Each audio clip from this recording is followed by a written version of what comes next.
So both teams have played out 0-0 draws ahead of Sunday's top-of-the-table clash, of course, it sees Manchester City take on Arsenal. Let's just remind you how things stand. Looking at the table going into that game, as we know, Manchester City are perfect. Arsenal, meanwhile, of course, dropping points, so it's 2 points that separate. And, James, is this game going to be rubbish?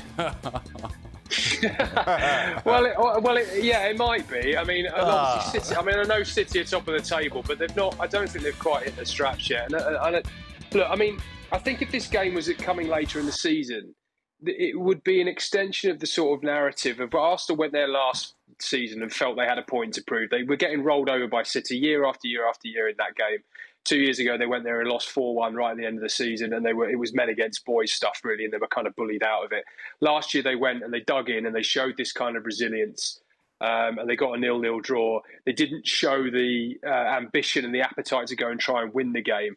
And you'd have to say that, really, they probably don't need to do that on Sunday. If you're Mikel Arteta, you're thinking, well, we've obviously now played in Italy on Thursday night. It's a very quick turnaround. You won't change the team too much. There might be one or two alterations to the starting lineup, but the vast majority of that team will play again at the Etihad. City have had an extra day. They don't want to fall 5 points behind this early in the season. It's ludicrous we're talking about this after 5 games, but this is what City do. They set the benchmark so high that teams that were 5 points behind suddenly start to think, oh God, I don't know if we can make this back over the remainder of the season. So I'm not sure whether the appetite will be there with Arsenal to say we want to go and risk too much to go and win this because the stakes are not that high at this point in the season.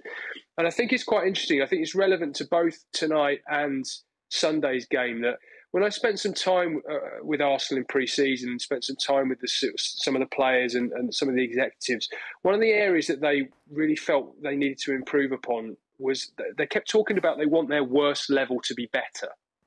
And I think what we're seeing, the way that's manifesting now, is that they want to be able to dig in games, and they're quite happy to sacrifice a bit of that kind of altruism, if you like, that gung-ho, let's go toe-to-toe approach to say, well, do you know what? Let's dig in and not lose this game because these are the games that have cost us in the past. And I think we saw that at Spurs last weekend, and obviously they got the set piece to get the win. Tonight, they didn't create enough, but they didn't lose again, and they've managed to dig in and show that resilience and keep another clean sheet. And I think we'll see a kind of similar display at the Etihad this weekend where they don't take too many risks. Yes, of course, they want to set up to try and win the game if they can, but I think they'll look to try and nick it rather than say, do you know what, we're going to go to the home of the champions and we're going to show them who we really are. I don't think they need to take that kind of risk, and I don't think mentally that's kind of where they are at this point in the season.